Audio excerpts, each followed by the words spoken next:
The European Union produces huge amounts of open data, but what happens to it all? And for us it's important that our data is reused in the best way possible, that people can use them in their daily lives. That's why the Publications Office in Luxembourg decided to launch a competition called EUDatathon.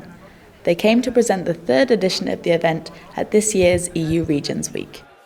The main idea is to show the value of open data, especially the value of open data from EU institutions, agencies and bodies. They publish a lot of open data, but there's not so much reuse what we can actually see. Competition is basically a way for us to connect to new audiences, especially the tech-savvy young audiences, which is for the EU difficult to reach.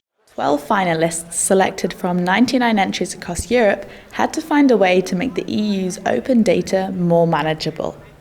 The diverse solutions proposed by the candidates range from tools for interpreting medical labels to apps on CO2 emissions. Mind Your Foot came third in the competition this year. We saw a gap between this raw data and actually taking action on climate change. So this we filled by, first of all, processing the data, integrating the data, cleaning the data as well, making actually informative data sets, and on top of that, visualizing these data sets for people to use. Yes, we have two interfaces. On the one hand, we have the application which is used by people on the street to take short-term action by changing their transportation behaviors.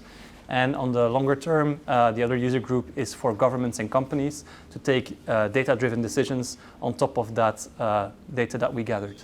The Datathon shows that when data are formatted in a smart way, they can be useful not just for big organizations, but also for citizens.